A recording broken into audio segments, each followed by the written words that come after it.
जी, बिस्मिल्लाहिर्रहमानिर्रहीम। चैप्टर था 21 जिसको हमने स्टार्ट किया हुआ था और इसके कुछ बेसिक 1-2 आर्टिकल्स हैं वो हमने देख लिए हुए थे।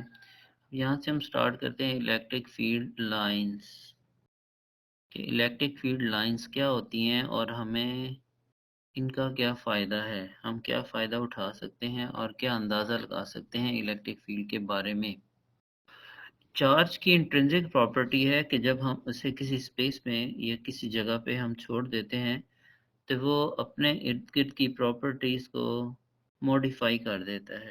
और जब कोई दूसरा उसके फ़ील्ड में आता है, कोई दूसरा चार्ज उसके फ़ील्ड में आता है, तो वो चार्ज उसको सेंस करता है और फिर एक फ़ोर्स डेवलप होती है अट्रैक्शन की या रिपल्शन। तो जो इलेक्ट्रिक फ़ील्ड लाइन्स हैं, ये कोई रियल लाइन्स नहीं हैं, बल्कि इमेजिनरी लाइन्स हैं।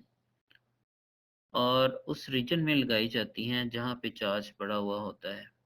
और ये लाइन्स स्ट्रेट लाइन्स भी हो सकती हैं और कर्व्ड लाइन्स भी और इलेक्ट्रिक फील्ड को विजुअलाइज़ किया जा सकता है using electric field lines. Electric field lines ऐसी लाइन्स होती हैं जो रियल लाइन्स नहीं हैं बल्कि इमेजिनरी लाइन्स हैं और किसी रीजन में लगाई जाती हैं जहाँ पे चार्ज प्रेज़ेंट होता है और इस तरह ड्रा की जाती हैं कि किसी भी पॉइंट पर अगर टेंजेंट लिया जाए, उस कर्व के ऊपर वो जो आपने कर्व लाइन लगाई है, उसके ऊपर कोई भी पॉइंट लिया जाए, तो वो इलेक्ट्रिक फील्ड की डायरेक्शन को रिप्रेज़ेंट करता है। So an electric field line is an imaginary line or curve drawn through a region of space so that its tangent at any point is in the direction of the electric field vector at that point.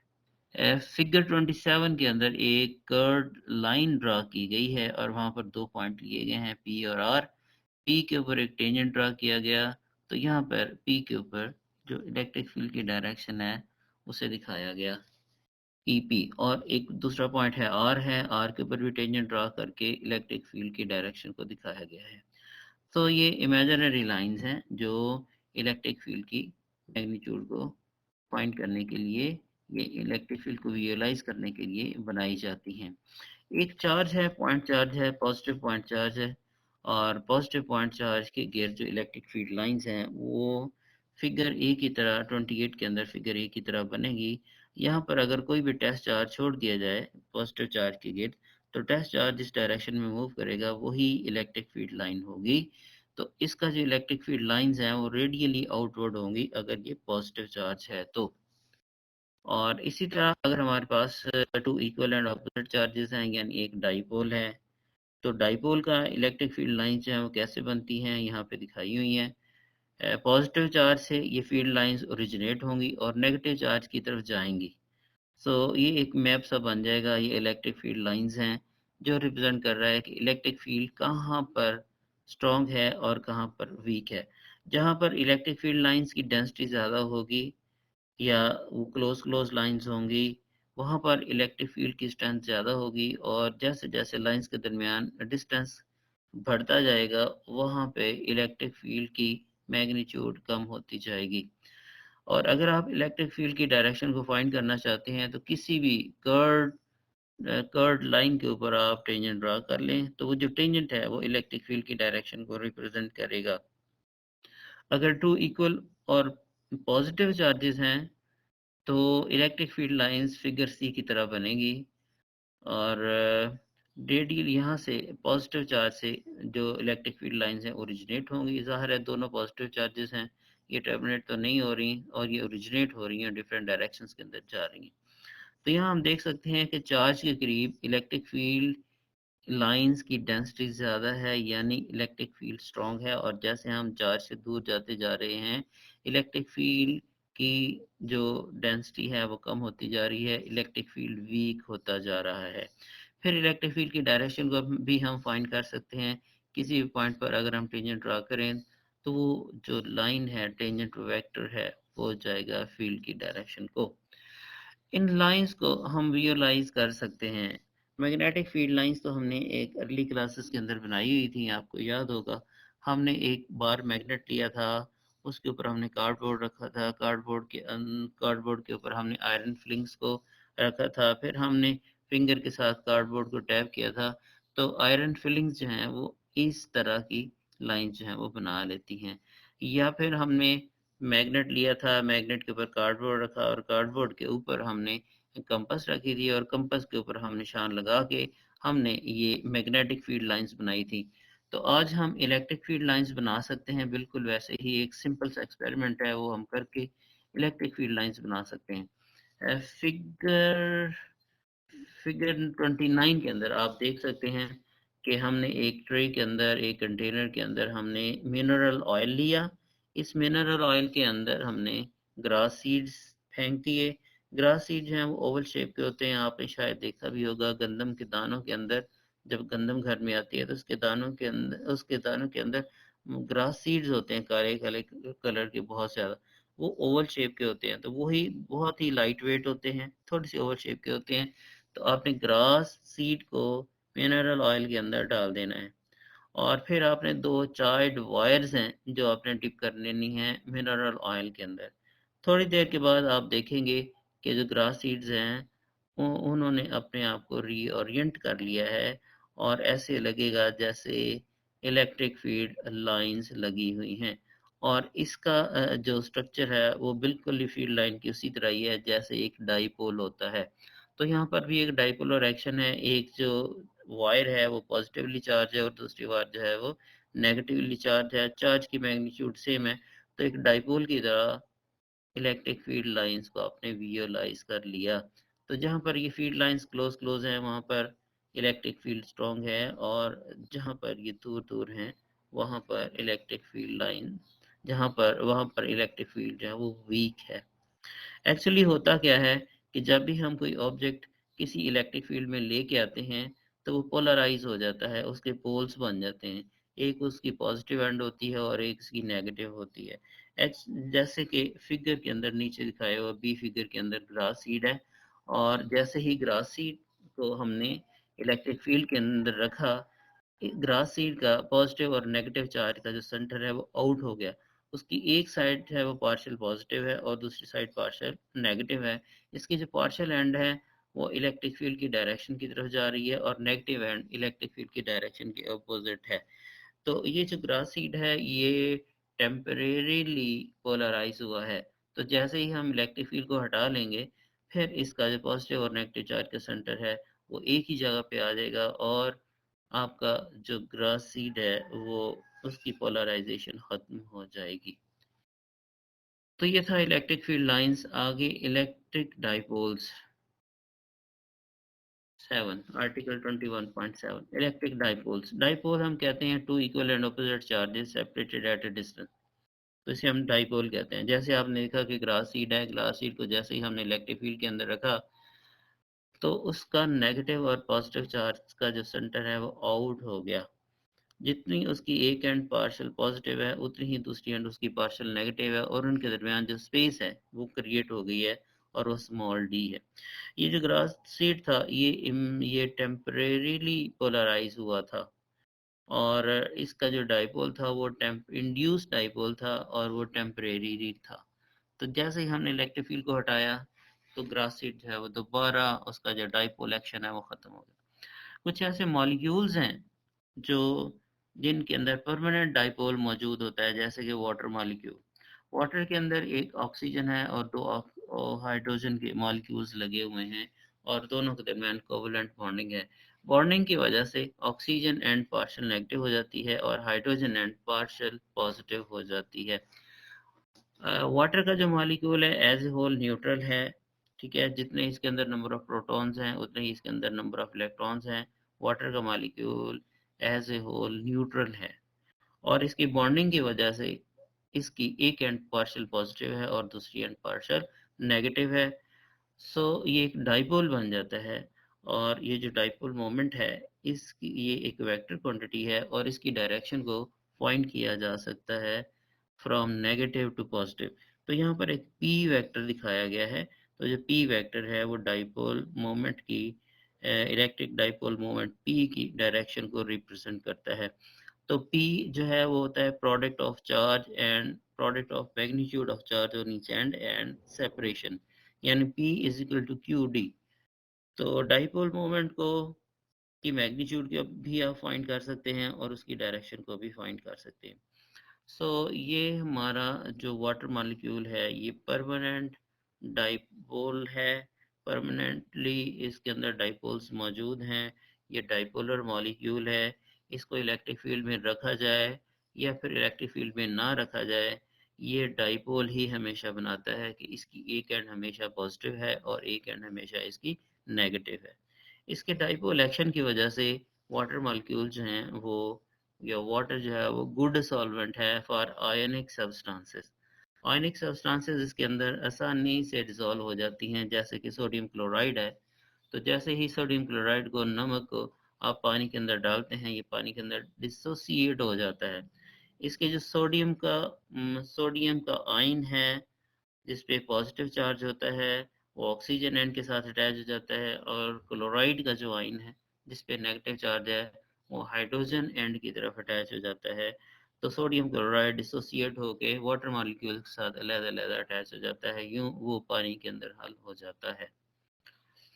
और इनके दरमियान जो separation है, positive और negative charge के दरमियान जो distance मौजूद है, जो सेपरेशन है, वो बनता है 40 एंगस्ट्रम। 40 एंगस्ट्रम या 4 इंटू 10⁻11 मीटर है। देखने में तो ये डिस्टेंस बहुत ही कम है, लेकिन इसके जो इफेक्ट्स हैं वो बहुत ज़्यादा हैं। यानी इसकी वजह से जो पानी है वो बेस्ट सॉल्वेंट है for ionic substances. So, if the water molecule were not electric dipoles, water would be a poor solvent, and almost all the chemistry that occurs in aqueous solution would be impossible. This includes all the biochemical reactions that occur in all of the life on Earth. In a very real sense, your existence as a living being depends on electric dipoles. ठीक है, कहता है कि अगर पानी poor solvent होता तो आज की जो आज की वो केमिस्ट्री जो एक्वस सॉल्यूशंस के ऊपर डिपेंड करती है, वो पॉसिबल ही नहीं होनी थी। और बहुत सारे बायोकेमिकल रिएक्शंस जो हैं वो जो बायोकेमिकल रिएक्शंस होते हैं वो नहीं होने थे। और फिर हम यूं कह सकते हैं कि रियल सेंस के अंदर हमारी जो एग्जिस्टेंस है वो इलेक्ट्रिक डाइपोल्स की वजह से ही है।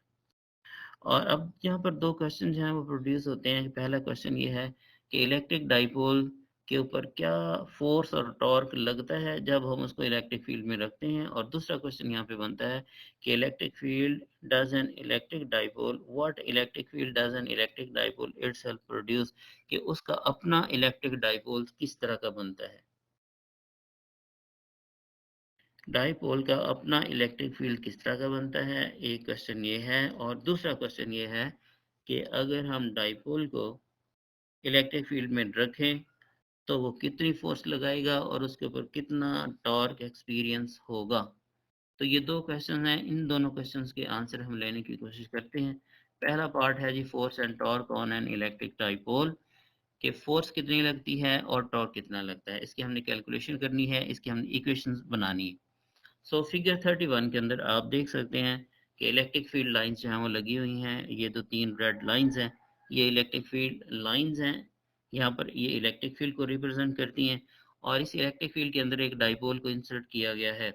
और डाइपोल के अंदर डाइपोल की एक एंड पॉजिटिवली चार्ज है, उसके ऊपर चार्ज है +q, दूसरी एंड नेगेटिवली चार्ज है और इसके ऊपर चार्ज है -q, और इसके दरमियान जो सेपरेशन है वो स्मॉल d है।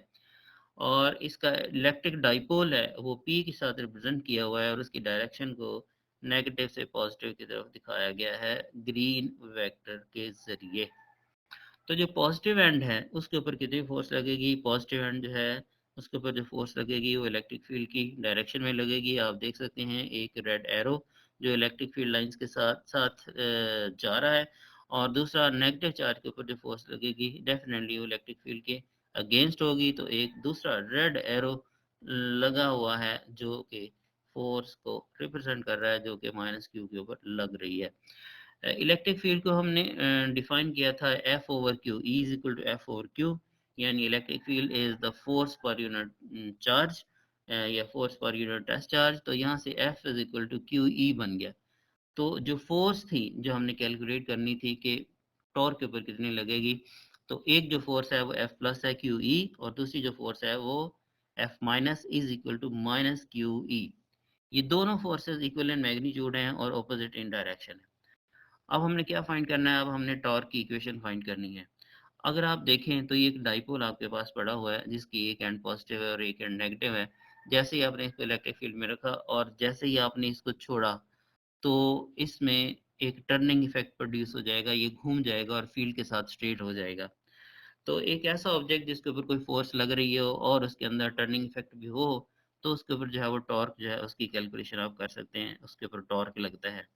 तो चूंकि ये डाइपोल जो है इसने घूम जाना है, या यूं समझ लें कि ये वाटर का मॉलिक्यूल है, जैसे ही हमने इलेक्ट्रिक फील्ड में रखा तो ये फील्ड के साथ ओरिएंट हो जाएगा। तो वो जो टर्निंग इफेक्ट है वो हम फाइंड करना चाह रहे हैं, यहाँ पे उसकी इक्वेशन फाइंड करना चाह रहे हैं। दोनों चार्जेस के दरमियान जो सेपरेशन है वो स्मॉल डी है। इस डाइपोल ने कहाँ से घूमना है, सेंटर से घूमना है। तो इसके सेंटर के ऊपर हम एक निशान लगाते हैं, लेते हैं यहाँ पर, ये सेंटर है, यहाँ पर हमने इसका निशान लगा लिया। और सेंटर से जो एक चार्ज का फासला है वो d/2 है और दूसरे चार्ज का फासला भी d/2 है, और दोनों फासले d/2 प्लस d/2 ये स्मॉल d हो जाएगा। टॉर्क किसके बराबर होता है, टॉर्क होता है जी force into moment arm. Force इसके ऊपर लग रही है, हम पॉजिटिव की बात करें तो फोर्स इसके ऊपर लग रही है F प्लस, और वो क्या है QE है। और मोमेंट आर्म क्या है, मोमेंट आर्म होता है perpendicular distance from the line of action of force. Action of force ये है और परपेंडिकुलर डिस्टेंस ये है। तो d/2 है, ये जो d/2 है ये फील्ड लाइंस के साथ कौन सा एंगल बना रही है, फाई बना रही है, यहाँ पे नजर आ रहा है। इलेक्ट्रिक फील्ड लाइंस के दरमियान ये जो P है, ये जो D है या P है, इलेक्ट्रिक डाइपोल है, ये एंगल बना रहा है फाई। तो d/2 का एंगल होगा फाई। तो d/2 के दो कंपोनेंट बनेंगे, एक होगा d/2 cos फाई और d/2 sin फाई। वो कंपोनेंट जो d/2 cos फाई है वो फील्ड लाइंस के साथ होगा, और दूसरा कंपोनेंट जो जो फील्ड लाइन के परपेंडिकुलर है, जो इसका मोमेंट आर्म बन रहा है, वो होगा d/2 sin फाई। तो एक का टॉर्क जो है वो होगा d/2 multiplied by d/2 sine phi multiplied by QE। ये एक साइड का टॉर्क है, और दूसरी साइड का जो टॉर्क है नेगेटिव एंड का, नेगेटिव एंड के अंदर जो फोर्स लग रही है वो QE है, मैग्नीट्यूड की बात कर रहा हूँ, मल्टीप्लाइड बाई उसी d/2 का वो कंपोनेंट जो इस फोर्स के परपेंडिकुलर लग रहा है, वो है d/2 साइन फाई। और अगर आप देखें कि ये जो दोनों टॉर्क हैं, जो प्लस चार्ज पे लग रहा है, जो नेगेटिव चार्ज पे लग रहा है, दोनों क्लॉकवाइज हैं। ये भी इस तरफ घूमेगा और ये जो है ये भी इसी तरफ घूमेगा। तो दोनों टॉर्क एक ही डायरेक्शन में घूम रहे हैं, तो दोनों एड अप हो जाएंगे। तो एक साइड का जो टॉर्क है वो हो जाएगा QE d/2 sin फाई, और दूसरा जो हो जाएगा वो भी QE d/2 sin फाई। तो दोनों को आप ऐड करेंगे तो ये आ जाएगा QE d sin phi. Equation हमारे पास बन जाएगी 13। अब हमें पता है कि जो डाइपोल मोमेंट है उसकी डेफिनेशन है P is equal to QD, product of the charge and separation between the charges. P is equal to QD। तो QD को आप पुट कर लें तो आपके पास आ जाएगा PE D sine phi, PE D sine phi, ये इक्वेशन आपके पास बन जाएगी। ये इक्वेशन है। अब P के अंदर जो है, P क्या चीज़ है, डाइपोल मोमेंट है, वेक्टर क्वांटिटी है, E क्या चीज़ है, इलेक्ट्रिक फील्ड है, वेक्टर क्वांटिटी, और साइन है, दो वेक्टर हैं मल्टीप्लाई हो रहे हैं और साथ में उनका साइन है।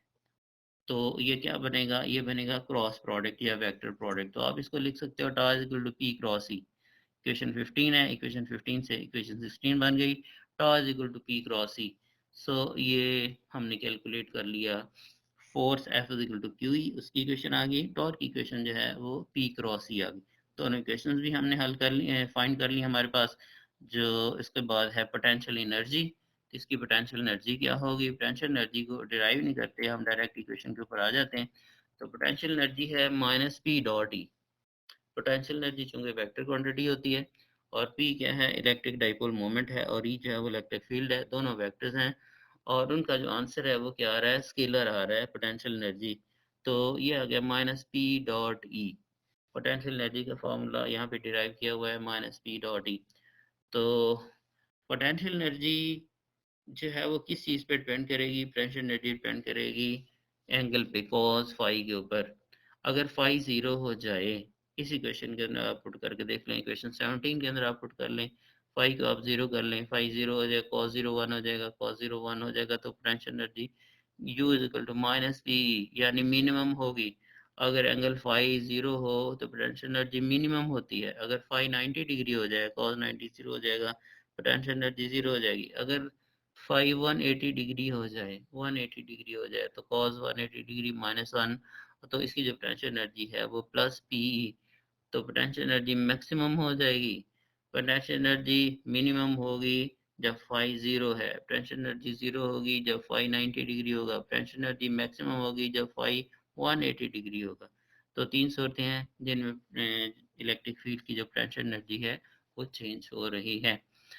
जैसा कि इलेक्ट्रिक डाइपोल है, आप देख सकते हैं, वो ऊपर वाली फिगर के अंदर मैं जा रहा हूँ दोबारा, ये डाइपोल है, और इस डाइपोल को जैसे ही हम छोड़ दें, पी वेक्टर देखें, पी वेक्टर और E vector, P vector green vector है और पी वेक्टर जो है वो ग्रीन वेक्टर है, और इसका जो इलेक्ट्रिक फील्ड का ई वेक्टर है वो रेड वेक्टर है, रेड लाइंस है नजर आ रही हैं। अगर हम इस डाइपोल को छोड़ दें एज इट इज, जैसे ये पड़ा हुआ है, हम इसको लीव कर दें, छोड़ दें, छोड़ेंगे तो ये जो रेड लाइंस हैं थ्री, इनके साथ जो पी वेक्टर है वो स्ट्रेट हो जाएगा। इसके दरम्यान पी और ई के दरमियान एंगल क्या हो जाएगा, जीरो। पी और ई के दरमियान एंगल जीरो हो जाएगा, तो इसकी पोटेंशियल एनर्जी मिनिमम होगी। जैसे ही छोड़ देंगे ये फील्ड के साथ साथ स्ट्रेट हो जाएगा, इसकी एनर्जी कम से कम होगी। अगर हम इसको रोटेट करके पी और ई के दरमियान एंगल 90 डिग्री कर लेके आए, तो यहाँ पर इसकी जो पोटेंशियल एनर्जी है वो जीरो हो जाएगी। फिर अगर हम इसको घुमा के उल्टा कर दें, बिल्कुल उल्टा कर दें, पी की डायरेक्शन जो है वो इलेक्ट्रिक फील्ड की डायरेक्शन की ऑपोजिट कर दें, बिल्कुल उल्टा कर दें, तो अब इसके अंदर मैक्सिमम पोटेंशियल एनर्जी जो है वो होगी U is equal to P E होगी। तो जैसे हम छोड़ेंगे ये एनर्जी जो है वो स्विच कर जाएगी, मैक्सिमम से जीरो की तरफ स्विच कर जाएगी। सो हमने देखा कि जैसे कोई इलेक्ट्रिक डाइपोल है, जैसे ही हम उसको इलेक्ट्रिक फील्ड में रखते हैं, तो उसके ऊपर जो फोर्स लगती है वो लगती है F is equal to Q E. उसके ऊपर जो टॉर्क लगता है, टॉर्क इज इक्वल टू वो होता है पी क्रॉस ई। उसकी जो पोटेंशियल एनर्जी है वो U is equal to minus P dot E, ये उसकी पोटेंशियल एनर्जी है। तो ये हमने केस देख लिया कि जब हम इलेक्ट्रिक डाइपोल को किस फील्ड में रखते हैं तो उसके ऊपर कितनी फोर्स लगती है, कितना टॉर्क लगता है, कितनी पोटेंशियल एनर्जी होती है। और एक लास्ट में एक क्वेश्चन रह गया था, दूसरा क्वेश्चन जिसने कहा था कि इसका जो इलेक्ट्रिक फील्ड है वो कैसा बनेगा। तो इसका जो इलेक्ट्रिक फील्ड है बिल्कुल ऐसे ही बनेगा जैसे इलेक्ट्रिक डाइपोल का होता है, आप देख सकते हैं। तो डाइपोल्स के अंदर जो लाइंस हैं वो पॉजिटिव चार्ज से ओरिजिनेट होती हैं और नेगेटिव चार्ज की तरफ जाती हैं। तो इसका जो फील्ड है वो डाइपोल के करीब जो है वो मैक्सिमम होगा, और चार्जेस से जैसे दूर जाते जाएंगे उसका जो फील्ड है वो उतना वीक होता जाएगा। अब इसमें एक क्वेश्चन रह जाता है कि आपने ये एंगल कौन सा कंसिडर करना है जो पी और ई के दरमियान होगा। आपकी एग्जाम्पल है यहाँ पे, एग्जाम्पल है 13, force and torque on an electric dipole. आप फिगर को देख सकते हैं, यहाँ पर एक डाइपोल है जिसमें चार्ज है प्लस क्यू और माइनस क्यू रखा हुआ है, इलेक्ट्रिक फील्ड भी लगा हुआ है, और एंगल जहाँ पर दो दिखाए गए हैं, एक 35 डिग्री है और एक 145 डिग्री है। उसने कहा जी डाइपोल को हमने फील्ड के अंदर रखा हुआ है as shown in this figure.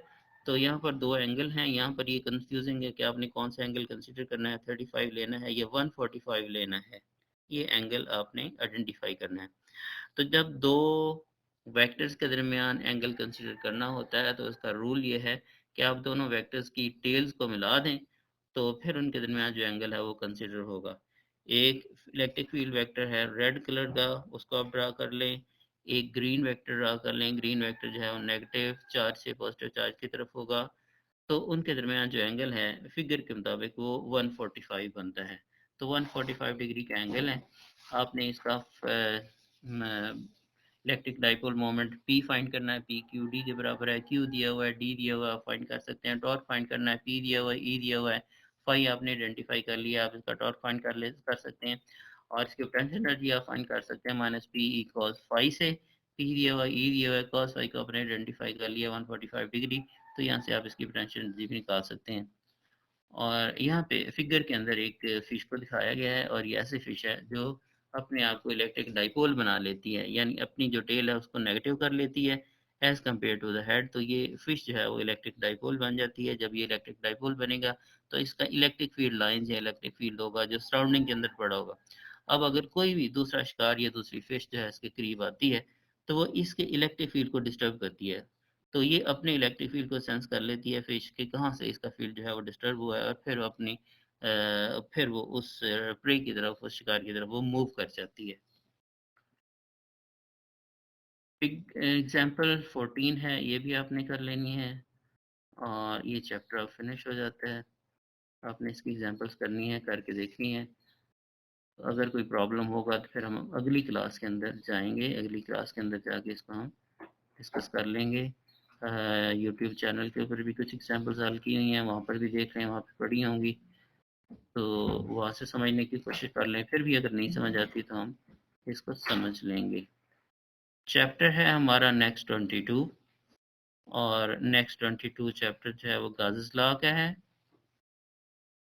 अ, जी, ये गाज़िस लॉ का चैप्टर है 22, और इसमें एक चैप्टर ओपनिंग क्वेश्चन है। चैप्टर ओपनिंग क्वेश्चन के अंदर एक गर्ल है, जो एक लड़की है, charge metal charge metallic body को टच कर रही है, तो ये चार्ज है उसकी बॉडी के अंदर ट्रांसफ़र कर जाता है, और यूँ उसका जो है एक्चुअली ये वार्नी ग्राफ जनरेटर है जिसकी सरफेस के ऊपर मेटालिक शेल के ऊपर मिलियंस वोल्ट्स जो है वो पोटेंशियल डिफरेंस क्रिएट होता है, और अगर कोई इंसान इसको टच कर ले तो ये जो चार्ज है ये मेटल शेल से ट्रांसफ़र हो जाता है ह्यूमन बॉडी के अंदर, और यूँ ये हेयर्स तक चला जाता है, और जो हेयर्स है वो इलेक्ट्रिकल रिपल्शन की वजह से यूँ स्टैंड आउट हो जाते हैं। अब इसमें क्वेश्चन ये दिया गया है कि अगर ये बॉय या गर्ल अगर इस मेटल शेल के अंदर चला जाए, तो क्या इसके जो हेयर्स हैं वो भी ऐसे ही स्टैंड आउट होंगे या रिलैक्स होंगे? तो ये जो चार्ज शेल है, सारा का सारा जो चार्ज है वो इसकी सरफेस के ऊपर होगा, इसके इनसाइड कोई चार्ज नहीं है। तो अगर ये बॉय उसके अंदर मेटल शेल के अंदर चला जाए, तो उसके ऊपर कोई भी इसके जो हेयर्स हैं वो रिलैक्स होंगे, इस तरह बिल्कुल सिचुएशन नहीं होगी। गाउस लॉ है, this is an alternative to the Coulomb's law. Coulomb's law भी वही काम करता है। कूलम्स लॉ से हम दो चार्जेस के दरमियान फोर्स ऑफ अट्रैक्शन या रिपल्शन और उसकी मैग्नीट्यूड फाइंड कर सकते हैं। तो गाउस लॉ से भी हम फोर्स फाइंड कर सकते हैं और इलेक्ट्रिक फील्ड हम फाइंड कर सकते हैं। तो कूलम्स लॉ और Gauss law both are the same. दोनों इलेक्ट्रिक फील्ड की मैग्नीट्यूड को फाइंड करने के लिए यूज़ हो रहे हैं और फोर्स की मैग्नीट्यूड को फाइंड करने के लिए यूज़ हो रहे हैं। ये थोड़ी डिफरेंट अप्रोच है, तो डिफरेंट अप्रोच के साथ इलेक्ट्रिक फील्ड को फाइंड किया गया है, और उसमें ये आसान मेथड है, आसान तरीका है कि आप इलेक्ट्रिक फील्ड को फाइंड करें। और कूलम्स लॉ वाला जो मेथड है वो थोड़ा सा लॉन्ग है।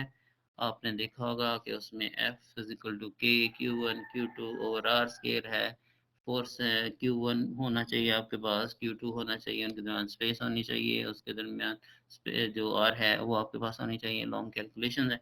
तो आप ये देखेंगे कि सिंपल सा फार्मूला है, उससे हम इलेक्ट्रिक फील्ड फाइंड कर सकते हैं। इसके लिए कुछ बेसिक बैकग्राउंड जो है वो होना ज़रूरी है। Charge and electric flux. तो अगर हम कोई एक बॉक्स ले लें, और ये कोई इमेजिनरी बॉक्स है, तो रियल बॉक्स नहीं है, इमेजिनरी बॉक्स है, इसके अंदर चार्ज हो भी सकता है और इसके अंदर चार्ज नहीं भी हो सकता। तो अगर तो इसके अंदर चार्ज है, आप कोई टेस्ट चार्ज इसके करीब लेके आएँ, तो टेस्ट चार्ज जो है वो मूव करेगा। अगर टेस्ट चार्ज मूव करेगा तो आप समझें कि इस इमेजिनरी बॉक्स के अंदर कोई चार्ज मौजूद है, और अगर नहीं है तो फिर डिफरेंट सिचुएशंस हो सकती हैं। अगर ये टेस्ट चार्ज मूव ना करे तो फिर डिफरेंट सिचुएशंस हो सकती हैं, मैं आपको बताऊंगा। जो लाइंस हैं, इलेक्ट्रिक फील्ड हैं, अगर इस बॉक्स के अंदर पॉजिटिव चार्ज को रख दिया जाए तो ये सराउंडिंग की प्रॉपर्टीज़ को मॉडिफाई कर देगा, और यहाँ पर इलेक्ट्रिक फील्ड सेटअप हो जाएगा। इस इलेक्ट्रिक फील्ड को विजुअलाइज करने के लिए हम इसकी इलेक्ट्रिक फील्ड लाइंस बनाते हैं। ये जो इलेक्ट्रिक फील्ड लाइंस हैं ये बॉक्स से पास कर रही हैं, बॉक्स से आउट हो रही हैं, निकल रही हैं। तो अगर ऐसे सिचुएशन हो कि लाइंस जो हैं वो किसी सरफेस से बाहर आ रही हों, तो जो फ्लक्स है वो आउटवर्ड होगा या फिर पॉजिटिव होगा। इलेक्ट्रिक फ्लक्स को हम डिफाइन करते हैं, these are the number of lines passing through unit area. Number of lines हैं पासिंग थ्रू यूनिट एरिया में से जितने नंबर ऑफ लाइंस पास कर रही हैं वो इसका फ्लक्स होगा, और इसका जो फ्लक्स है पॉजिटिव चार्ज का वो पॉजिटिव है या आउटवर्ड है। इसी तरह अगर इस बॉक्स के अंदर दो पॉजिटिव चार्ज होंगे तो इसका जो फ्लक्स है वो आप देख सकते हैं, और फिर अगर इसके अंदर आप नेगेटिव चार्ज रख लें तो इसका जो फ्लक्स है वो इनवर्ड होगा। पहले केस में फ्लक्स जो है फील्ड लाइंस जो हैं आउट हो रही हैं, दूसरे केस में जो फील्ड लाइंस हैं वो बॉक्स के अंदर इन हो रही हैं, तो जो फ्लक्स है इसका नेगेटिव होगा या इनवर्ड होगा। और अगर डबल नेगेटिव चार्ज कर देंगे तब भी इसका फ्लक्स जो है वो इनवर्ड होगा, और इसका फ्लक्स जो है वो इंक्रीज कर जाएगा। डबल पॉजिटिव चार्ज होगा फ्लक्स इंक्रीज कर जाएगा, डबल नेगेटिव चार्ज है फ्लक्स इंक्रीज कर जाएगा as compared to the single charges. यहाँ पे सिचुएशन बताइए कि यहाँ पे थ्री डिफरेंट सिचुएशंस हो सकती हैं जब इसका इलेक्ट्रिक फील्ड ज़ीरो हो। इस बॉक्स का इलेक्ट्रिक फील्ड ज़ीरो कब होगा? जब उसमें कोई चार्ज नहीं होगा, पहली सूरत। दूसरी सूरत है कि बॉक्स के अंदर एक डाइपोल को इंसर्ट कर दिया जाए। डाइपोल के अंदर डाइपोल की एक एंड जितनी पॉजिटिव होती है उतनी ही डाइपोल की दूसरी एंड नेगेटिव होती है। इसका इलेक्ट्रिक फील्ड जीरो डाइपोल के केस में। तीसरा ये है कि अगर ये बॉक्स किसी इलेक्ट्रिक फील्ड के अंदर रख दिया जाए तो जितनी lines electric lines of force जितनी इसके अंदर अंदर एंटर होंगी इतनी ही इलेक्ट्रिक फील्ड लाइन इससे आउट होंगी, तो इसका जो चार्ज है वो चार्ज है इसके अंदर ज़ीरो होगा। नेट चार्ज ज़ीरो हो सकता है, लिहाजा इसका नेट फ्लक्स जो है वो ज़ीरो है। तो पहले केस में भी चार्ज भी ज़ीरो नेट फ्लक्स भी ज़ीरो, दूसरे केस में भी charge zero net flux zero, तीसरे केस के अंदर भी चार्ज ज़ीरो और नेट फ्लक्स जो है वो ज़ीरो। फिर उसने कहा जी अगर चार्ज को आप डबल कर दें, पहले चार्ज क्यू रखा हुआ है फिर टू क्यू रखा हुआ है, तो इसका जो इलेक्ट्रिक फील्ड है वो इंक्रीज कर जाता है। इलेक्ट्रिक फील्ड की जो लाइंस हैं आप देख सकते हैं कि उसने डबलिंग कर दी है, डबल कर दिया है। इलेक्ट्रिक फील्ड लाइंस अगर 1 सेंटीमीटर थी एक, तो अब वो 2 सेंटीमीटर हो गई है। जो टू थी वो 4 सेंटीमीटर हो गई है। तो ये दिखाने की मकसद ये है कि इसका जो field lines हैं, doubling the enclosed charge also doubles the magnitude of the electric field on the surface. So the electric flux through the surface is twice as great as in A. तो electric flux जो है वो भी double हो जाएगा और electric charge है वो भी डबल हो जाएगा, और चार्ज की जो मैग्नीट्यूड है वो भी डबल हो जाएगी और फ्लक्स जो है वो भी डबल हो जाएगा। और ये जो सी सूरत है उसमें उसने बताया है कि इसका जो बॉक्स का साइज है वो डबल कर दिया गया है, साइज डबल कर दिया है। तो जो जब आप साइज डबल कर देंगे तो उसका जो फ्लक्स है वो सेम रहेगा। The same positive charge points plus Q but enclosed in a box with twice the dimensions. The electric flux is the same as in A, flux वही रहेगा जितना ए में था, जितना सिंगल चार्ज में था। The magnitude of electric field on the surface is one fourth as great as in A, field की magnitude कम हो जाएगी, वन फोर्थ हो जाएगी, but the area through which the flows is 4 times great। Area बड़ा हो गया है लेकिन इसका जो इलेक्ट्रिक फील्ड है वो 1/4 टाइम्स कम हो जाएगा, क्योंकि जो इलेक्ट्रिक फील्ड है ना वो करता है इनवर्स के लॉ के ऊपर डिपेंड करता है। तो अगर इसका साइज डबल हो गया तो इसका मतलब है कि जो इलेक्ट्रिक फील्ड की मैग्नीट्यूड है 4 टाइम्स कम हो गई, सिंपल सी बात है। तो जितना आप चार्ज के क्लोज रहते हैं उतना फील्ड स्ट्रांग होता है, जितना चार्ज से आप दूर जाते हैं फील्ड उतना वीक होता जाता है। तो चूंकि आपने इसका साइज डबल कर दिया है, साइज डबल करने से इसका डिस्टेंस डबल हो गया, डिस्टेंस डबल होने से ये जो फील्ड है वो 4 टाइम वीक हो गया है, लेकिन वो कहता है कि फ्लक्स जो है वो सेम रहेगा।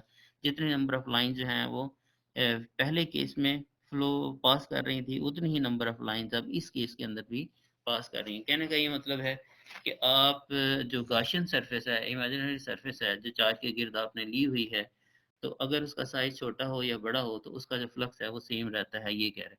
इलेक्ट्रिक फील्ड की मैग्नीट्यूड जो है वो चेंज हो सकती है लेकिन जो फ्लक्स है वो सेम होता है, और इसका जो फ्लक्स है वो इसकी बॉडी की शेप के ऊपर भी इंडिपेंडेंट है। ज़रूरी नहीं है कि आपने क्यूब लिया हुआ है, बॉक्स दिया हुआ है, आप इसके ऊपर एक स्फीयर ले लें, इमेजिनरी स्फीयर ले लें, या फिर आप इसके ऊपर जो है वो कोई रेक्टेंगुलर एरिया ले लें, रेक्टेंगुलर गाशियन सरफेस ले लें, तो तब भी इसका जो फ्लक्स है वो सेम रहेगा।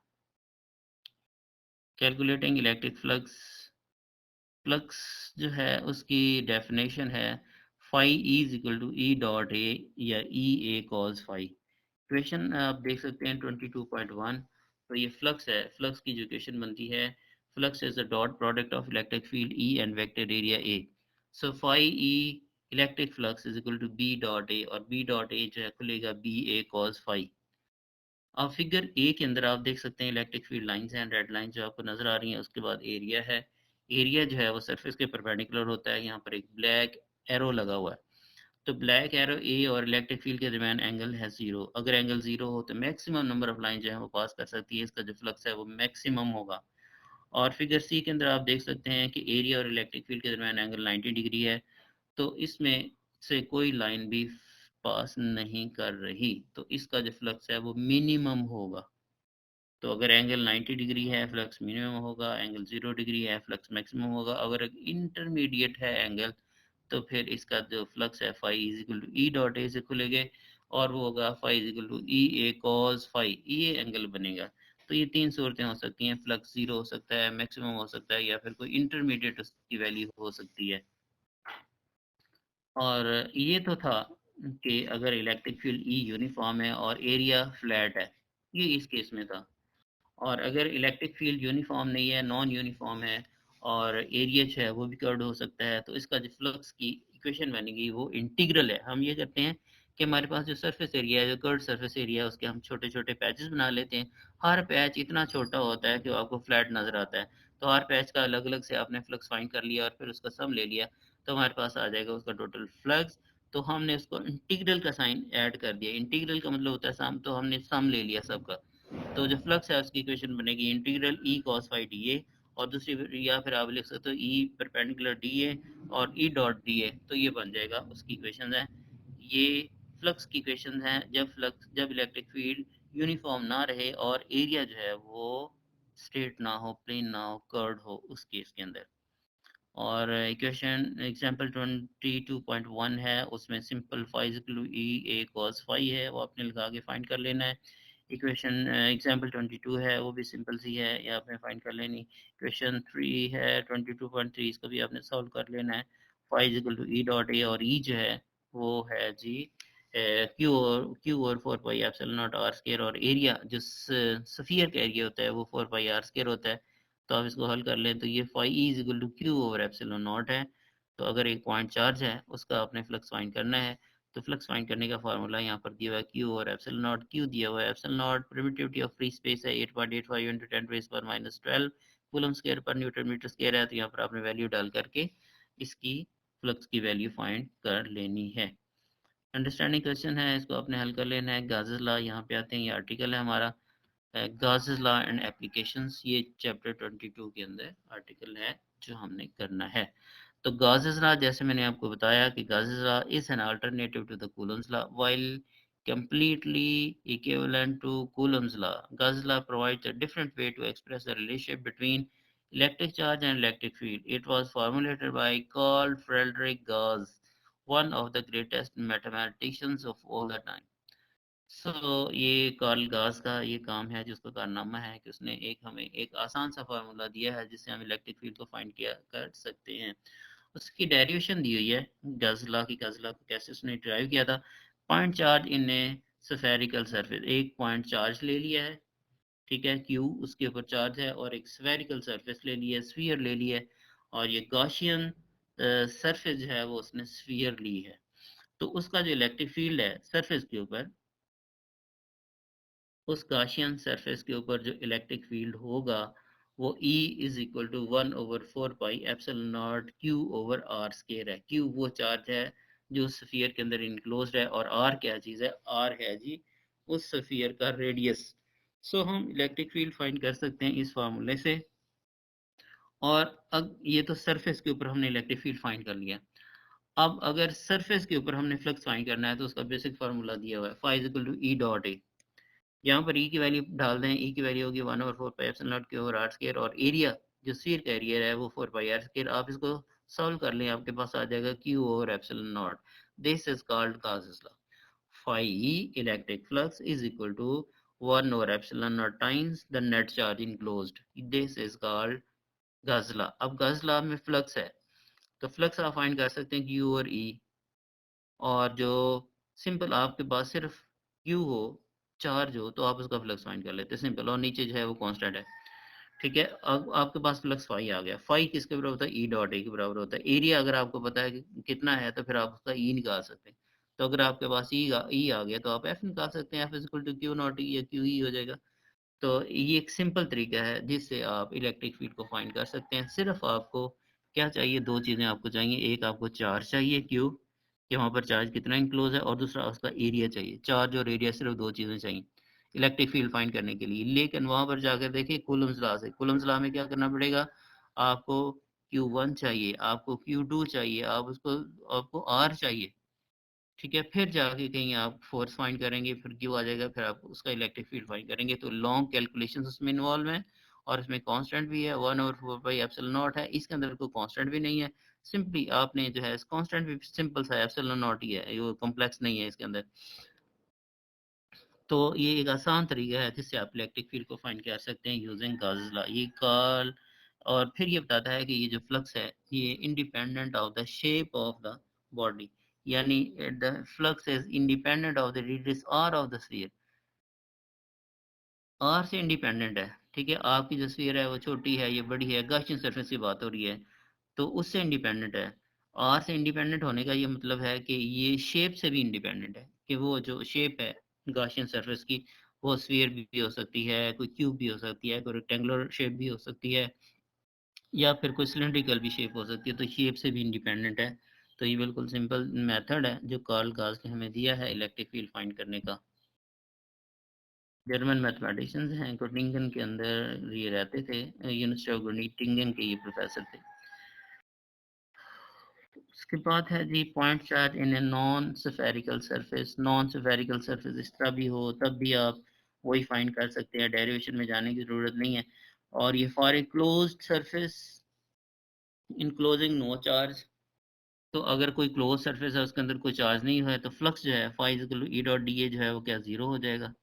तो फ्लक्स है वो जीरो हो जाएगा। Phi is equal to E dot है। ठीक है जी, electric field zero, electric charge zero है, तो ये सारा कुछ जीरो होगा, उसका फ्लक्स जो है वो जीरो हो जाएगा, यानी डाइपोल का जीरो हो जाएगा। General form of the Gauss law, और फिगर 22.13 के अंदर है, कहता पॉइंट चार लिखा है, outside close surface that enclose the no charge, if an electric field line from the external charges enter the surface at one point, it must leave at another point। ये कह रहा है कि अगर कोई एक चार्ज है वो पड़ा हुआ है, एक क्लोज सरफेस के बाहर पड़ा हुआ है, तो वो जो क्लोज सरफेस है, जैसे ही हम चार्ज के करीब लेके जाते हैं, इलेक्ट्रिक फील्ड लाइंस उसमें एंटर भी होंगी और लीव भी कर जाएंगी। तो same field lines leaving the surface, जितनी फील्ड लाइंस जितनी एंटर होंगी उतनी ही लीव कर जाएंगी, तो इसका जो फ्लक्स है वो जीरो हो जाएगा। जब फ्लक्स जीरो हो जाएगा, तो इसके अंदर जो इलेक्ट्रिक फील्ड है, इसका चार्ज है, वो भी जीरो होगा। तो general form of the Gauss law, general form के अंदर आप देख सकते हैं phi is equal to integral E dot D A, और ये क्यू इनक्लोज और एप्सिलॉन नॉट। जनरल फॉर्म ये कहती है कि flux through an enclose surface is one by epsilon naught times the net charge enclose. Q enclose का मतलब है नेट चार्ज जो आपने इनक्लोज किया है। इसकी अदर फॉर्म जो हैं वो हो सकती हैं, phi is equal to integral E cos phi D A, integral surface integral दिया हुआ है, ये जो इसमें दायरा से लगा हुआ है, ये क्लोज सरफेस का दायरा लगा हुआ है, क्लोज सरफेस का सरफेस इंटीग्रल है, surface integral of the close surface. ये perpendicular D A, integral E dot D A, और Q enclose over epsilon naught. तो ये इसकी फॉर्म्स हैं, इसको हम लगा सकते हैं। तो अगर कोई चार्ज प्लस क्यू है, तो उसका जो इलेक्ट्रिक फील्ड है फाई ई, वो हो जाएगा क्यू और एप्सिलॉन नॉट हो जाएगा।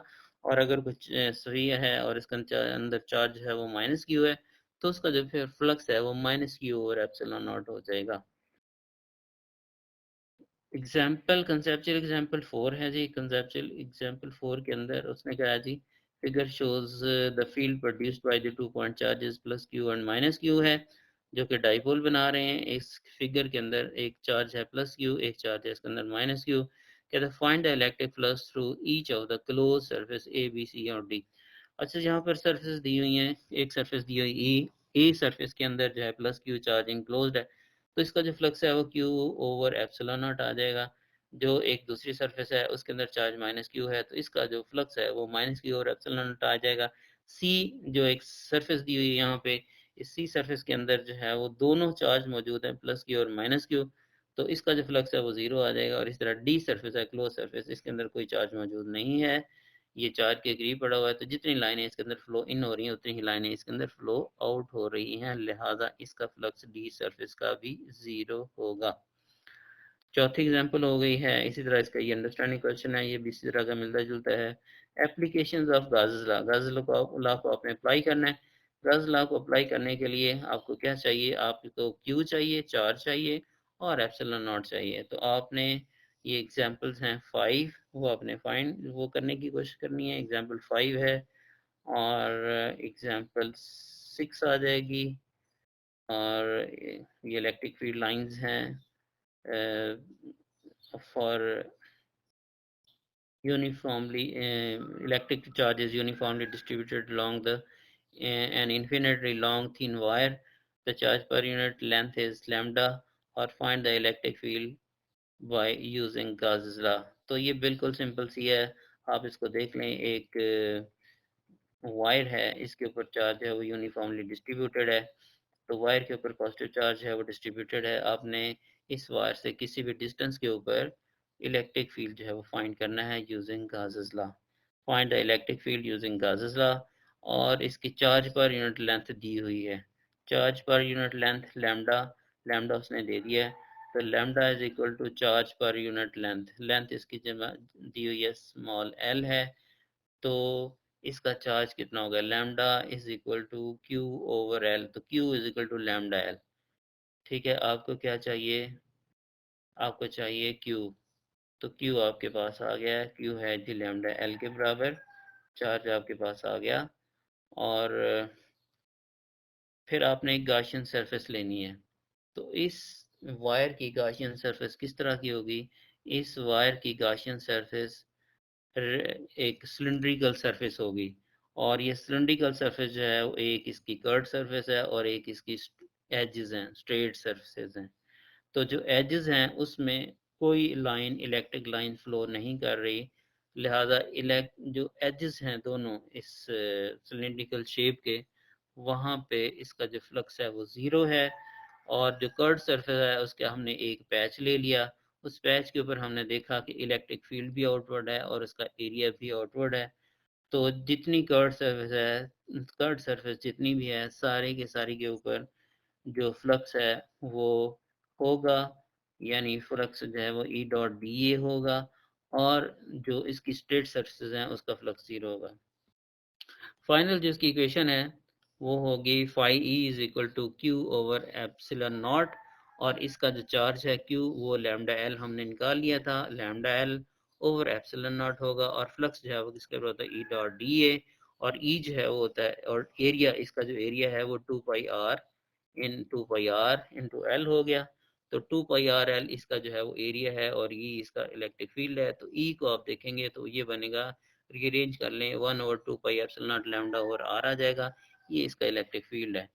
तो इसी तरह ये हमारे पास एग्जांपल 7 है, field of an infinite plane sheet of charge. एक infinite plane sheet of charge है, पॉजिटिव चार्ज यूनिफॉर्मली डिस्ट्रीब्यूटेड है। आपने इस शीट से कुछ डिस्टेंस के ऊपर आपने इसका जो इलेक्ट्रिक फील्ड है वो फाइंड करना है यूजिंग गाउस लॉ। और फिर यहाँ पर उसने दिया हुआ है इसकी सरफेस चार्ज डेंसिटी जो है सिग्मा दी हुई है, तो सिग्मा जो है चार्ज पर यूनिट एरिया होता है, तो sigma Q over area A, Q over A कर दें, तो इसका जो एरिया चार्ज है Q over A, sigma equal to Q over A, तो जो क्यू है वो सिग्मा ए आ जाएगा, चार्ज आपके पास आ जाएगा। फिर यहाँ पर आपने किसी भी पॉइंट के ऊपर आपने गाशियन सरफेस ले लेनी है, तो इसकी जो गाशियन सरफेस है फिर उसी तरह बनेगी, एक रेक्टेंगुलर सरफेस बनेगी, और इसकी कर्व सरफेस होगी, और स्ट्रेट लाइन वाली एजेस वाली स्ट्रेट सरफेस होगी। तो स्ट्रेट सरफेस का आप देख सकते हैं कि फ्लक्स होगा, और जो कर्व सरफेस है, गाशियन कर्व सरफेस है, उसका जो फ्लक्स है वो ज़ीरो होगा, क्योंकि उसमें कोई लाइन जो है वो पास नहीं कर रही, क्योंकि जो एरिया का वेक्टर होगा और जो इलेक्ट्रिक फील्ड का वेक्टर है ये परपेंडिकुलर टू ईच अदर होंगे, तो इसका जो फ्लक्स है वो जीरो हो जाएगा फॉर कट सरफेस, और इस केस के अंदर जो सिर्फ इसके एजेस हैं उसका फ्लक्स होगा। तो आप इसको फाइंड कर लीजिएगा, आपको दो चीज़ें चाहिए, आप इसको एरिया चाहिए और आप इसको जो है वो चाहिए चार्ज। चार्ज आपने फाइंड कर लिया, Q is equal to sigma A के बराबर होगा, और इसका एरिया आपने ले लेना है। तो इसके अंदर डाल के आपके पास ये जो आंसर है वो E equal to sigma 2 epsilon naught आ जाएगा। आप इसको करने की कोशिश करें। उसके बाद है जी field between the oppositely charge parallel conducting plates हैं। ये एक पॉजिटिवली चार्ज प्लेट है, एक नेगेटिवली चार्ज प्लेट है। इलेक्ट्रिक फील्ड लाइन जो हैं वो पॉजिटिव से ओरिजिनेट होंगी और नेगेटिव प्लेट की तरफ जाएंगी। तो आप इसमें गाउसियन सरफेस रख के देख लें, एक इनके बीच में रख लें और दूसरा जो है कोई आउटसाइड रख के देख लें। तो आपने इसका उसी तरह फ्लक्स जो है वो फाइंड कर लेना है। और इक्वेशन 9 है, इक्वेशन 9 के अंदर भी आपने फाइंड कर लेना है। ये इसके दो पार्ट होंगे, एक पार्ट आपने पहले ही कर लिया है। अब एग्जाम्पल 9 के अंदर वो कह रहा है कि चार्ज को यूनिफॉर्मली डिस्ट्रीब्यूट किया गया है चार्ज को यूनिफॉर्मली डिस्ट्रीब्यूट किया गया है एक रीजन के अंदर। ठीक है, पहले जो एग्जांपल 1 थी उसमें उसने कहा था कि एक हमारे पास स्फीयर है, उसकी स्फीयर की जो आउटर सरफेस है उसको चार्ज कर दिया गया है। अब वो कहता है कि चार्ज है वो स्फीयर के अंदर भी मौजूद है। ठीक है, तो आउटसाइड वाला जो है वो हमने हल कर लिया हुआ है। इसके जो इनसाइड पार्ट है उसको यहाँ पे दिया हुआ है, आप इसको करने की कोशिश करें, अदरवाइज फिर हम अगली क्लास के अंदर इसको कर लेंगे। एग्जाम्पल है जी 10। एग्जाम्पल 10 के अंदर हमने चार्ज फाइंड करना है। फार्मूला उसका वही है, सिंपल इज, वही सिंपल है फार्मूला। तो गाउस लॉ का यहाँ आपने वैल्यूज डाल के इसको हल कर लेना है। यहाँ तक जनाब हमारा चैप्टर ख़त्म हो जाता है और इसके बाद जो अगला पार्ट है वो हमारे सिलेबस में नहीं है, आपने यहाँ तक कर लेना है। एग्जाम्पल है जी हमारी 10, एग्जाम्पल 10, पहली 10 एग्जाम्पल्स हैं वो आपने कर लेंगी। इसको करके देखिएगा, तो जो क्वेश्चन होंगे फिर आप अगली क्लास में बता दीजिएगा कि कौन सी एग्जाम्पल जो है वो नहीं हो रही, हम उसको पकड़ लेंगे और उसको हल करने की कोशिश करेंगे। कोई क्वेश्चन है तो बताएं। सर ये जो गाशियन सरफेस हम लेते हैं, तो जी बेटा, ये गाशियन सरफेस लेने के लिए कंडीशन कोई होती है या ये बंदा सेलेक्ट कर लेता है? गाशियन सर्विस हम अपनी सहूलत के लिए लेते हैं। ठीक है, हमें जिस तरह की हमें सरफेस चाहिए होती है वो हम अपनी इमेजिन करते हैं कि उस तरह की सरफेस हो। मसलन आपने कहा जी एक पॉइंट चार्ज है, तो पॉइंट चार्ज है यानी एक छोटा सा पॉइंट है, वो चार्ज है, पॉइंट चार्ज है। आपने उस पॉइंट चार्ज से किसी डिस्टेंस के ऊपर आपने इलेक्ट्रिक फील्ड फाइंड करना है। तो इसकी जो गाशियन सरफेस है वो डेफिनेटली एक स्फीयर होगी, क्योंकि स्फीयर की सरफेस का उस पॉइंट से जो फासला है वो इक्वल होता है हर जगह पे उसकी सरफेस का। लिहाजा गाशियन सरफेस आप जो हैं वो लेंगे, स्फीयर लेंगे। तो अगर आप स्फीयर लेंगे तो आसानी रहेगी, और अगर आप उसका क्यूब ले लेते हैं तो फिर आपके लिए शायद थोड़ा सा मुश्किल हो जाएगा, क्योंकि क्यूब के अंदर क्यूब का जो एरिया है, क्यूब का एरिया और इलेक्ट्रिक फील्ड के दरमियान एंगल, ठीक है, या तो एंगल 0 बने और 90 बने, 0 और 90, तो वहाँ पर उसकी कैलकुलेशन आसान है। और अगर बीच में कोई एंगल इन्वॉल्व हो जाता है तो फिर आपके लिए कैलकुलेशन मुश्किल हो जाएगी। मसलन अगर आप पॉइंट चार्ज के लिए स्फीयर लें, तो स्फीयर के हर पॉइंट पर इलेक्ट्रिक फील्ड और एरिया के दरमियान जो एंगल है वो 0 बनता है हर पॉइंट पर। तो लिहाजा आपकी जो कैलकुलेशन है वो सिंपल हो जाएगी, ई ए कॉस फाई कॉस 0 1 हो जाएगा और ये इस तरह हो जाएगा। ठीक है, और इसी तरह अगर आपने एक वायर है, उस वो जो वायर है वो यूनिफॉर्मली चार्ज है, पॉजिटिवली चार्ज है, तो फिर इसके लिए अगर आप स्फीयर लेंगे गाउसियन सरफेस तो फिर वो आपको सूट नहीं करेगी, क्योंकि एरिया और ई के दरमियान जो है वो डिफरेंट एंगल्स बनेंगे, फिर आपकी कैलकुलेशन डिफिकल्ट हो जाएगी। तो उसके लिए फिर आप लेंगे गाउसियन सरफेस। किस तरह की लेंगे, आप सिलिंड्रिकल ले लें। तो एक लाइन के गिर्द आपने सिलिंड्रिकल ले ली। सिलिंड्रिकल लेने का मतलब इसकी दो सरफेस बन रही है, एक कॉर्ड बन रही है और एक उसके एजेस बन रहे हैं। एज के ऊपर जो एंगल है वो आप देख लें कि वो बन रहा है, लाइन के लिए जो एज के ऊपर एंगल है वो 0 बन रहा है, और कर्ड सरफेस के लिए जो एंगल है वो 0 बन रहा है। लाइन के लिए 90 डिग्री बन रहा है, एजेस के लिए 90 डिग्री बन रहा है, और कर्ड सरफेस के लिए जो है वो 0 एंगल बन रहा है। तो हम अपनी सहूलत के मुताबिक गाशियन सरफेस को सिलेक्ट करते हैं। तो सर वो एक फार्मूला आया था ई dot D A, D A था, हम्म, इंटीग्रेशन ई डॉट ए आई था, इस डी ए जी था सच। जी जी। तो उसके अंदर सर डी कहाँ से आया? ई डॉट ए तो था पहले, ई ए कोस ही था ना, फ्लक्स का। हम्म, तो वो उधर इंटीग्रेशन ई डॉट डी ए आया है, हम्म। वो डी उसमें किधर से है? मैंने आपको बताया था कि वो जिस फार्मूला था ना, phi equal to E dot A, ये उस केस में था जब इलेक्ट्रिक फील्ड यूनिफॉर्म था और एरिया जो है फ्लैट था, प्लेन प्लेन था या फ्लैट था। ठीक है, अब ऐसा हो सकता ठीक है है। कि जो इलेक्ट्रिक फील्ड है वो नॉन यूनिफॉर्म हो और जो एरिया है वो फ्लैट ना हो, कर्व्ड हो। तो अगर एरिया जी कर्व्ड सर। है, जिस तरह स्फीयर है उसका एरिया अब कर्व्ड है, फिर हम क्या कर सकते हैं कि उस स्फीयर के छोटे-छोटे पार्ट हम बना लेते हैं, छोटे-छोटे पैच ले लेते हैं और ये पैच फिर इतना छोटा कर लेते हैं कि वो आपको तकरीबन क्या क्या नज़र आए, प्लेन या फ्लैट नज़र आए। फिर हम हर पैच का अलग से फ्लक्स फाइंड कर लेते हैं और उसको हम ऐड कर लेते हैं। तो जब हम इन्फिनिट चीज़ों को ऐड करते हैं, तो फिर समेशन का निशान नहीं आता बल्कि इंटीग्रेशन का निशान आता है, तो हमने इंटीग्रेट कर दिया। तो डीए का मतलब है स्मॉल सरफेस एरिया और कुछ भी नहीं है।